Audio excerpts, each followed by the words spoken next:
Hey you guys, it's Peter, and welcome to my channel, Peter Watches TV, where I watch all the television shows, and then I come over here and I react to them. And today, I want to talk about the third part of The Curious Case of Natalia Grace. Well, it's season 3 of The Curious Case of Natalia Grace, the final chapter. If you guys have not been keeping up with the show, the first season, which came out, I believe, a year and a half ago, was just called The Curious Case of Natalia Grace. The second part, the second season, was called The Curious Case of Natalia Grace, Natalia Speaks. And the third part is what just came out the last 2 days, The Curious Case of Natalia Grace, the final chapter. So, we are done. We have heard everything that Natalia Grace has to say. Well, at least for right now. At least for right now. They wrapped it up like a bow. She had a People magazine interview. She was on the cover of People magazine. And so everything is fine and dandy in the world of Natalia Grace as of today.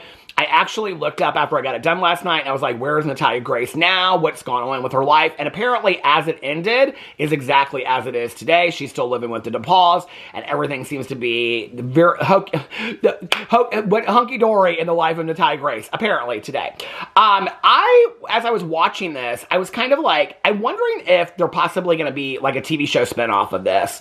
If Natalia Grace is going to have her own TV show. I kind of wondered, when I watched the first part, they still did this in the second part too.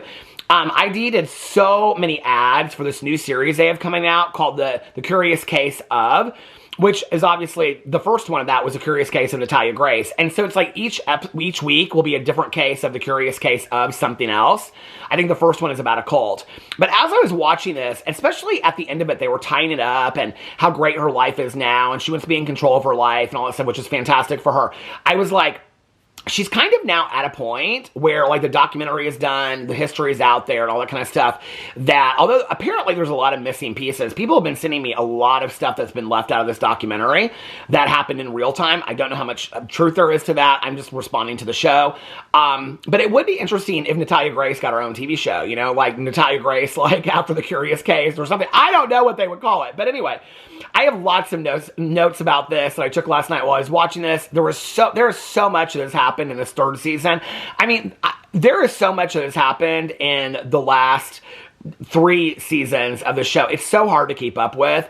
The Barnetts were not in this show at all. I mean, this was mostly about Natalia Grace, the DePauls, and the Mans. And the Manses, I think is what they're referred to as on the show. The Manses is what they call them in the show. But anyway, which are her adoptive parents, Antoine and Cynthia Mans, are adoptive parents. So it's mostly about her relationship with the Manses. When I read articles about it, it says Manses, but I said that yesterday in my video, and people thought that was funny. And then her new family that she's living with now, the DePauls. And so it's mostly about that. It has nothing really to do with the Barnetts whatsoever. They show Michael Barnett a couple times. They reference Christine Barnett a little bit in there, but not much. I mean, there's a part when she's getting her People magazine interview at the end, and Nicole DePaul, who she's living with now, says like, oh, Christine's not getting her moment in the spotlight like Christine Barnett. So they were the family that she was adopted by, that was focused on in parts 1 and part 2, The Curious Case of Natalia Grace. So anyway, so I went in and I watched this last night. I took a lot of notes, which I'll get into in just a second, but damn, the comments yesterday on the video. Some of you were kind of savage. It was so interesting to me to read the comments. I mean, it really made me think, honestly. And it really, like, got my wheels turning. I appreciate your comments. Like, I think it's fun to keep the conversation going after the show is over, you know, and the comment section is a good way to keep the conversation going. But, like, it was, like, kind of split right down the middle. Either people were super, super sympathetic of Natalia being, like, a victim of abuse, or people were still really questioning, like, thinking that she's shady and that she's part of all this kind of stuff and whatever, which we'll get into in just a second. So anyway, but the comments were very interesting. But so thank you guys for being so active in the comment section yesterday. I love to read the comments. Because when I watch a TV show and then I make the video, it's just my opinion about it. I love to hear your opinions too, because it's like that I'm having a conversation about the TV show. So, okay, let's get into this. I have lots of notes. I'm going to try to go through this pretty quickly today. Yesterday's video was very long. I'm sure this one will be too. So when it starts, the DePauls are watching. It starts where it ended on the last episode. The DePauls are watching clips of people that have, like, met with the producers, and the producers have filmed them. It's interesting because they don't include the clips in the video or in the documentary, except for through the eyes of the DePauls watching it. Like, that's the only time that they show them, but really they show them from the point of view that they're clips that the DePauls are watching. So I don't know why this show is one of the most weirdly produced documentaries I've ever seen in my life. But it shows clips of people basically accusing the Cynthia and Antoine Mans of abusing some of their kids that they babysat, and also people speculating or saying that they abused Natalia as well. Vince says, and they talk about this one part where this guy says that Antoine would beat Natalia with a belt, and then somebody else, another guy that used to live with them, says that he would see Antoine and Cynthia hit Natalia in the face, or I think it was Cynthia hit her in the face, and Vince DePaul, he and his wife both have dwarfism too, and he says that he has witnessed little people that have gone paralyzed from being hit so hard. And so they're really talking about the abuse of somebody with a disability. The daughter speaks about that too. Mackenzie, the DePaul's daughter, speaks to the fact that you're talking about a person with disabilities living in a home that could be horribly physically injured as a result of being hit. And Cynthia Mans refers to it as just a little pop on the bottom. But there's a lot of people that are coming out and saying, apparently, I think that Antoine and Cynthia Mans are under investigation now by the allegations that came out in this show. So I don't know what's happening with that, but I did see an article about that. So they're watching these clips. And this is the part that I was really wondering about in part one of this, is that Nicole says that she's tried to get Natalia to go to therapy because of the traumatic experiences that she's gone through, but then Natalia is resistant to going. Now, Natalia brings this up later and they talk about it later in the show, so I'll get to that in a second. But at this point, Nicole's like, I think she really needs to go to therapy, but Natalia is completely resistant to it. Basically what she does is she spends all of her time in her room at this point. After the DePaul see the video clips of the producer show, and Natalia comes out of her room when she could have watched the video clips too, and they ask her about it, were people hit, were the kids hit and stuff. She goes, it's all a lie. They never hit her. And then the lawyer says it's premeditated denial. So there's this lawyer that monitors everything, or doesn't monitor. She gives synopsises of what's going on, and she calls it premeditated denial. And so then Natalia says, because there's a little boy that's interviewed in it, they don't show his face or anything, but he talks about how Miss Cynthia Mans, she wouldn't let him go to the bathroom, and so he peed himself, and that she also hit him and things like that with a belt. And Natalia says that the little boy lied. It's all lies. And Nicole says that she thinks it's hypocritical of Natalia to call him a liar when there were so many people that believed that she was a liar when she was a little kid. And she's like, now you're doing the same thing to him that people were doing to you, which I thought was actually kind of an interesting perspective. This part of the documentary, you see a lot of things that have happened to Natalia in the past come back in how she behaves now. But throughout the entire, both parts of the documentary, other than the part at the very beginning when the producers landed in Tennessee, the Manses refused to be interviewed. Is it the Manses? I think it's the articles say Manses, M-A-N-S-E-S is how they pronounce or how they spell it. But the Manses won't be interviewed for the documentary, which I think is very, very telling. When you hear the phone calls between Natalia and Cynthia Mans and Antoine and Nicole DePaul and them, I wouldn't want to be recorded either in an interview, because they are, you're talking about popping on the butt, they pop off at the mouth constantly. I mean, Cynthia Mans is constantly telling people that she rebukes them in the name of Jesus and that they're Satans and the devils and things like that. Just craziness. Then Nicole and her daughter, Mackenzie, go into Natalia's room, and they tell her that it's a safe place, and you can talk about anything. Nicole DePaul, I mean, she's such a lovely woman. They are just such a cool family. And she even says to her, she's like, if there's boy stuff that you want to talk about, you don't want to feel comfortable talking about it to me, talk about it to Mackenzie, because Mackenzie's her age, close to her age, and they're like sisters. So it shows her and Mackenzie doing a bunch of stuff. They're shopping, they're playing in an arcade, they're doing all this kind of stuff. And Mackenzie says that there's two different Natalias. She says there's a public Natalia that puts on this performance of the Manses are the greatest parents in the entire world. And then there's this private Natalia that says all this shit about them behind their backs. The public persona says great things about the Manses. The private Natalia says negative things depending on who she's around. If production is around, Nicole and Mackenzie say that she just will not say one bad thing. And so what they realize is at some point she's been she's either being blackmailed or she just is they don't really know why she won't come out and talk about it. And what they realize is that she's scared of Antoine. Now, she has told Nicole that she has been whooped. And she's told Mackenzie this too, that she's been whooped. And she defines whooping as being beaten severely to the point where it hurts, and that she screams and cries and begs them to stop. Mackenzie also talks about hitting a person with disabilities, and especially someone with such severe dwarfism, that you could literally that you could put this person, like in like really like severely, that could paralyze them. You could really severely hurt them.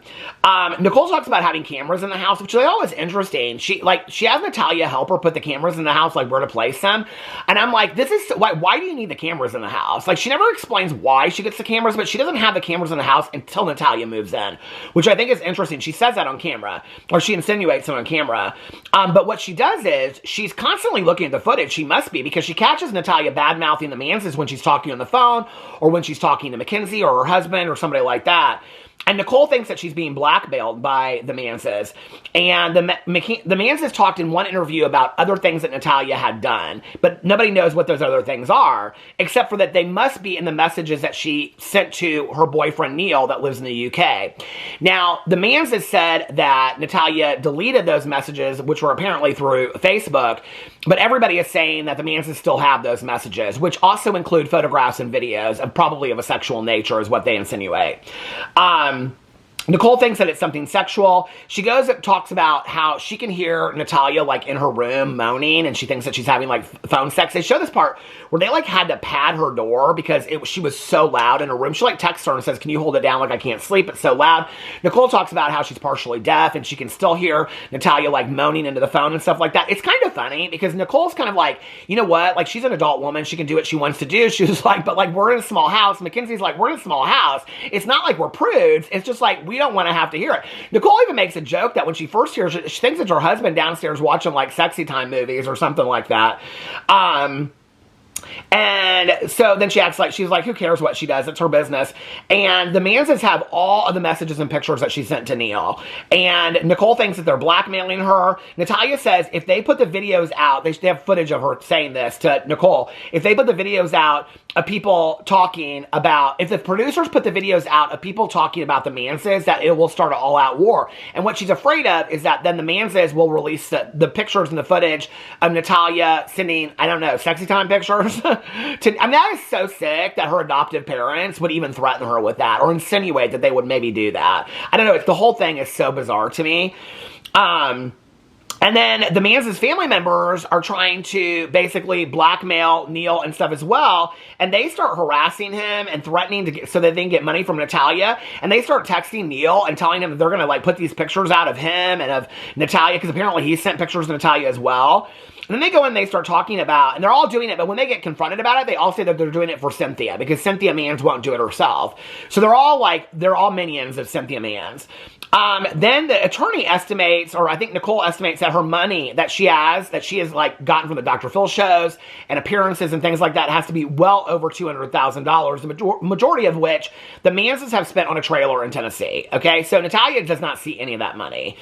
She asks the Manses for $25,000. Okay, now this is somebody that has to have living expenses. She has to pay for surgery. She has to pay for doctor visits, things like that.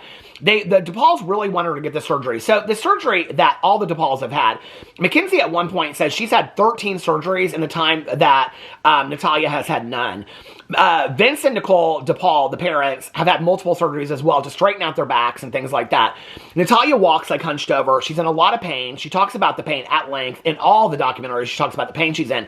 She needs, at the very end of the documentary, she starts talking about how she's ready to have the surgery. But she has no money for the surgery, and so she can't get the surgery, and if she has, like, Medicare or things like that, she's at cost of losing her Social Security benefits because she owes all these outlandish taxes, which comes up later in the documentary, that Cynthia and Antoine Mans are not willing to help her pay with, even though they told her, this is where the end comes out with her, because they're not willing to help her with the taxes, even though they told her that they would, right?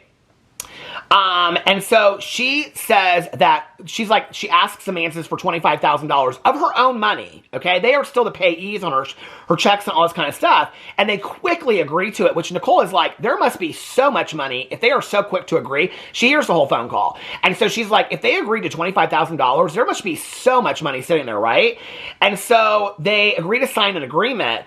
And Cynthia Mans says that they won't say anything about Neil if she doesn't say anything about them. And I'm like, when I was watching this, I was like, what does Natalia have on that? I mean, it really never comes out. I thought that there was going to be like allegations of this and that, but now Natalia really never comes out and says a whole lot about anything. Other people do, but Natalia really never comes out and says that much about the Manses at all, except for the money situation. And Nicole is pissed because she's like, I have done so much for Natalia, and she is still siding with the Manses, okay? And like, she's like, I went and got her from New York, we bought plane tickets, we drove her back here, we're paying for everything, and she has no way to pay us back or to help out or contribute whatsoever. Nicole confronts her on camera, and this actually happened in the first part of the show, but it happens again on here, and she like switches immediately. She tells them to cut off the cameras, and then afterwards, Nicole says that Natalia said to her, you crossed a fucking line.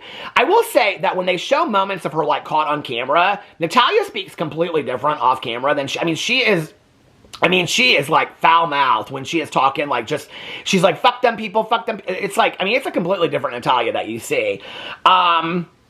Then Natalia started recording Nicole, okay? She would have her phone and she would put her phone down and she would start recording Nicole and asking her questions like, what did you say to the producers when you were interviewed?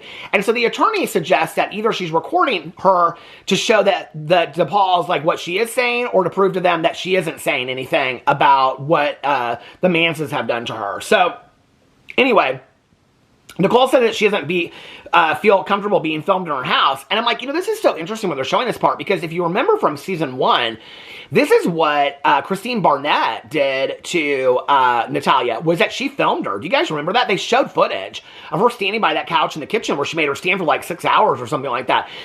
Christine Barnett constantly filmed to have video proof evidence of Natalia Grace acting out. And it's almost like Natalia learned things from each person that she's with, and that she's repeating these behaviors now. Nicole talks to Cynthia on the phone, and Cynthia just keeps on saying it's none of her business. She says, she's our daughter, you don't need to worry about it. And then that's when she says, I rebuke you in the name of Satan. Nicole talks about how she was becoming paralyzed before she had her surgery, and that Natalia could possibly be, that she could possibly be paralyzed too. And Cynthia says, no, you're going to become paralyzed because you live a sinful life. They had this whole conversation about how God can cure Natalia of her medical problems, that she doesn't need surgery, and all this kind of stuff. And the only reason why, she goes off. Nicole DePaul goes off, but I'm like, if that were me on the phone call, I'd be like, girl, seriously? You're going to tell me that God put this on me and all these surgeries I've had to have because you think I live a sinful life? This is how I was born. It's so disgusting that Cynthia Mann, as we're talking about a person of Christ, okay? And that her husband is a bishop of this church. He says to Nicole at one point, she calls him Antoine. He goes, you refer to me as bishop. These are people that are leading a church, and this is how they treat people with disabilities. It's so disgusting to watch. And Nicole just is like, I'm trying to help Natalia. I'm just trying to help her. Natalia the whole time is defending Cynthia and Antoine. It's like the weirdest thing. And then the next day, Natalia's like, I'm leaving. I want to go to a hotel. I'm moving out of here, blah, blah, blah. Then she has this conversation with Neil. Nicole overhears her having this conversation. And then she comes out and she goes, okay, I'm staying again. So anyway, then it's 6 weeks later. Nicole and Mackenzie aren't close anymore. So now Natalia staying there is causing all kinds of family problems. Nicole and her daughter Mackenzie aren't as close anymore. Mackenzie doesn't really want to stay there as much anymore. And Vince and her husband and her are having a lot of problems because he initially said, I don't want her to move in here. I don't think this is a good idea. But then they talk about how they've been together for 34 years. So they share their whole romantic story. It's very, very, I love their story together. I'd love for them to have a TV show. I would love for the DePauls to have a TV show. And it goes and talks about how they met and all this kind of stuff and how they've been together for 34 years. And he's like, I'm staying because I love my wife and I love my family. And so at one point he says, you're going to pick Natalia over me. And then he's like, no, I'm staying because I love you. And then they're all talking, like the attorneys and everybody, and yet it's another household that Natalia has caused chaos in. And the lawyer says, if a stable family like the DePauls can't figure it out, who can? And they say that they're just trying to get Natalia to make good choices, but she's resistant and she just stays in her room all the time. And then it goes this whole thing, and the producers ask Natalia about therapy, and Natalia says she doesn't want therapy because she doesn't like burdening people with their problems, which is why she won't go to therapy, because she doesn't want to burden somebody with her problems. And I'm like, ma'am, You living with the DePauls and them rescuing from this church, okay, costing them money, siding with the old people, the people that you lived with before, okay, that giving them all your money and then co-signing their bad behavior to the DePauls is burdening those people. You need to be in therapy, ma'am, okay, and lots of it. I think she's kind of afraid of like maybe what might come out in therapy, and she doesn't really want to talk about it yet. So then Nicole, and I am glad that in the second part they really address the mental health of this. So Nicole goes and talks to another, like one of her friends is a therapist, and they start in there talking about, and I had forgotten this, I think they say this in the second season, that Natalia's been diagnosed with RAD, which is reactive attachment disorder. Now, for those of you that do not know, I've been sober for over 30 years. My sobriety birthday is December 17th of 1994. I just celebrated 30 years. You know, I have a lot of friends of mine that have been diagnosed with RAD that are also sober. And it is it's a really debilitating disorder, and it does bring a lot of chaos. I mean, especially my friends of mine that are like in deep therapy and work through a lot of issues and are pretty successful in their life now, when they have talked to me about issues that they've had in their past, they have talked about like, and they're very fully aware of it, but they know that it's because of this disorder that they like have, it's usually a lot of people that I know that came from extremely severe abusive or dysfunctional families or came from adoption. And they have huge attachment issues where it's kind of like this push thing. Like, I love you, I hate you, I love you, I hate you. And much of it often, if people come from like having a sexual abusive background, it plays out sexually as well, which when they're talking about this, and I'm thinking about all the allegations of her trying to have a boyfriend when she was in the psych unit and stuff like that, which they bring up again in this documentary. They show that interview of her and all these different allegations against her. If that were the case, okay, and she was diagnosed with this when she was still a child, okay, and all these people are passing judgment on her and saying she's shady as fuck and she's part of this and blah, blah, blah, whatever. Natalia Grace, at the time that this was being filmed, okay, she was 20 years old, all right? And so she's a 20-year-old that's just coming out of adolescence with multiple psych diagnoses of mental health issues, years and years of abuse, being, you know, re-aged, being in multiple homes, foster homes, three adoptive families by this point, coming from the Ukraine, never knowing her birth parents and things like that, being in an orphanage where they suggested that she was sexually abused and stuff. It just is baffling to me how anybody can look at this situation. If this were your child, okay, and she was 20 years old and had gone through, I mean, this girl has gone through complete hell. And also on top of this, look up RAD, okay? RAD comes across as, with people, as being extremely manipulative and causing chaos and all this kind of stuff. And I think people are just looking at the surface level of who Natalia is without looking at everything she's gone through. If you look at everything that she's gone through, it makes a lot of sense, the way that she is. You know, it's like if you took somebody that had been homeless their entire life, right? And then you brought them into your home and you go through their room and you find out that they're harboring food in there and they're hiding food in there. It would make sense because this is a person that's been homeless their whole life. Like, having and owning their own food means a lot to them, okay? Well, a lot of the behaviors of how Natalia Grace acts comes out of how she has been treated her entire life. This is a child that has been abused since birth, okay? Since birth. And I honestly think that her being in these documentaries and being put on spectacle to possibly be the villain, okay, or being, as the attorney says at the end of this, is she just the, like, worst victim of abuse that has ever happened? It's even kind of furthering the abuse a little bit more, because it's like, I mean, when this documentary series started, she was like, what, 18 at the time? I mean, 18 years old. How did she know, like, what she was saying in this documentary to set herself up for all this failure, you know? And, you know, it's interesting to me because somebody said something, I got some comment, well, we'll get into that in another video that I do. But anyway, so they're going in there and they're talking about this RAD, this reactive attachment disorder, and they go in and kind of explain it a little bit. And Natalia says that she personally cannot handle someone leaving her again. She just cannot handle it, right? And the therapist says it is hard enough for a 50-year-old, okay, with RAD to talk through their issues, let alone a 20-year-old like Natalia, who has suffered years and years of abuse. And then it goes in and talks about how personality disorders, bipolar disorder can also come from RAD. And so then Nicole is like, well, I can't possibly likely let her leave if she's got all this stuff. Nicole talks about her mother in there having mental health issues. And so now she's like really afraid for Natalia. And it's like the first person that is like, I will not leave you. I love you enough that whatever you bring into our home, the chaos and whatever, I will not leave you. And I think that is really what makes all the difference. I think Nicole, Vince, and Mackenzie DePaul are what make all the difference to Natalia. I mean, and I'm sure they're still dealing with hell, okay? I mean, this is not something that's going to change overnight. I think that's kind of the thing, is that when you watch these documentaries and you see this, it's like, okay, now she's in a stable home, then she should be fixed really quick. Well, like as a person in recovery, right, that addict, just because a sober person gets out of a crack house and is in a halfway house and is like sober for, 6 months, does not mean that everything about them is entirely changed and that all their behaviors are continue change at 6 months, 6 years even, So to expect that Natalia is going to have change like that when there is no therapeutic aspect to it whatsoever. And what's interesting to me is that this is the first time that therapy is ever brought up in this show, was this part of this season.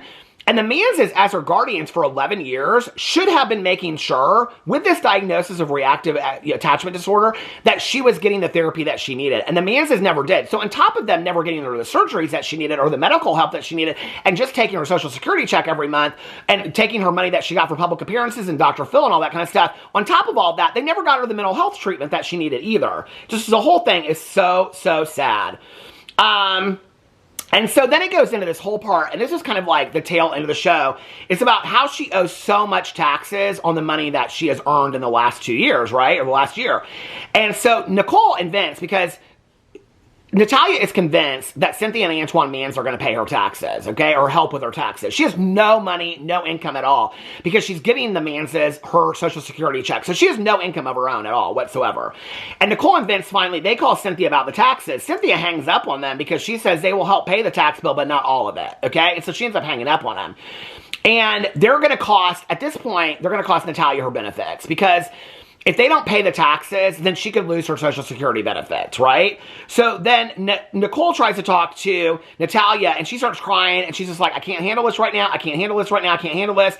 So then Natalia says she's going to get the Manses to pay the taxes. So she calls them up, and Natalia calls Cynthia, and Cynthia says if they're not going to help her pay the taxes at all, okay? So now she's going to come up with this. I mean, you're talking about $200,000, $300,000 of income on personal. She has to pay 30% of that, most likely, right?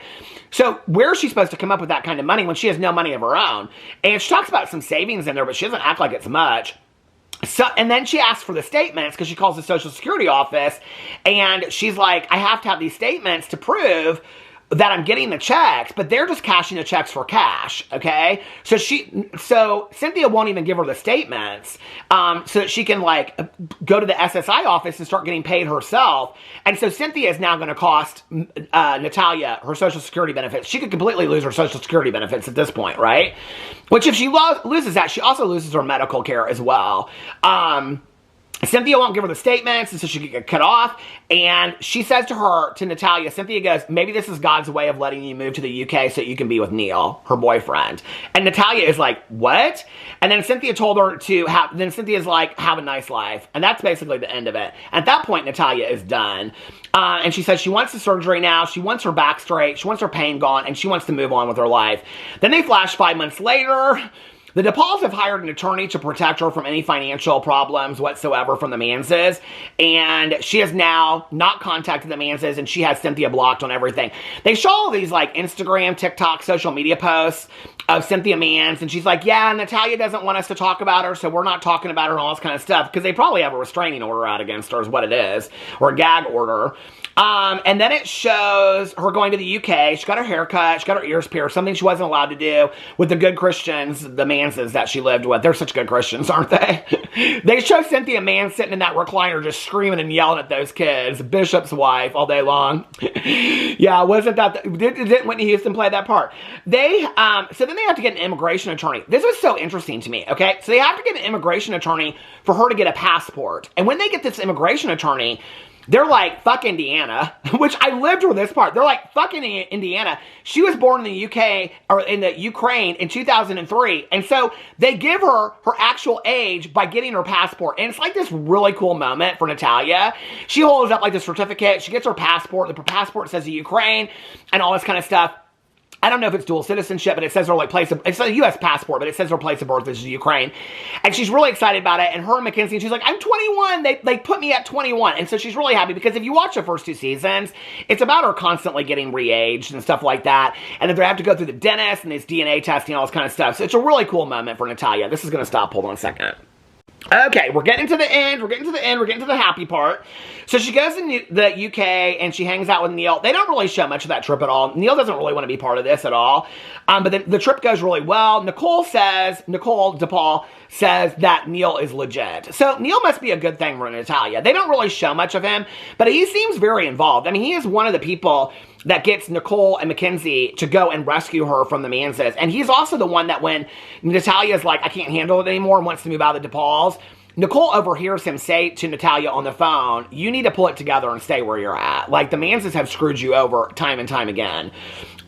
So apparently he's a good thing. I don't know. Maybe we'll find out more later. I hope he's a good thing for her. She deserves a good thing. Then she comes back, and things are getting better with Natalia. Mackenzie says, so they show him, like, having a spaghetti dinner. It's real sweet. Mackenzie says that she feels like she got her big sister back. Nicole says she feels like she got her family back. Natalia says that she is ready for the old chapter of her life to be closed. Then they go to New York City for the People magazine interview.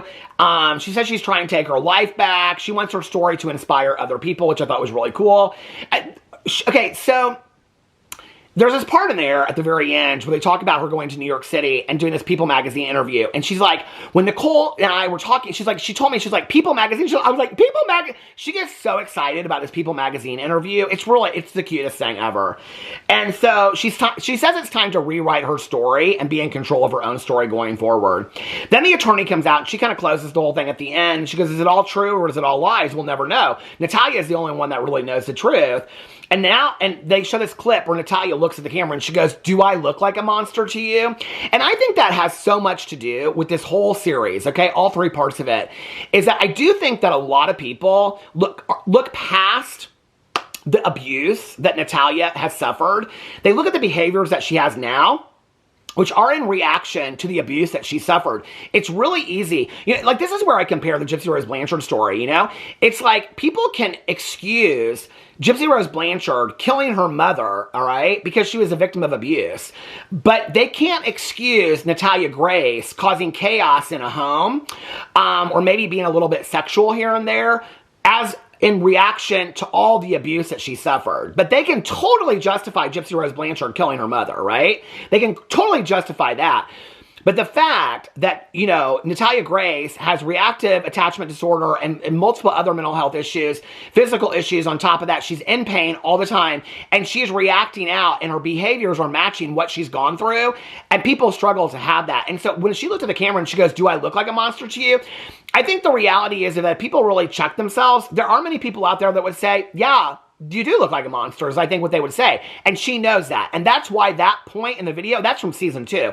When they show that scene, it's so pertinent that they show that scene in season 3 after everything that we know now, right? The lawyer says that people have always tried to turn Natalia into someone that she is not. You know, it was interesting because somebody commented on my video and they said they were a nurse, and that, like, you could tell in the early videos that she was a kid. I mean, people are still speculating, is she a kid? Is she not a kid? Is she a kid? Is she not a kid? And all this kind of stuff. When doctors and geneticists and DNA testing and dentists have all come out and said she's her age, that she is. She's 21 years old.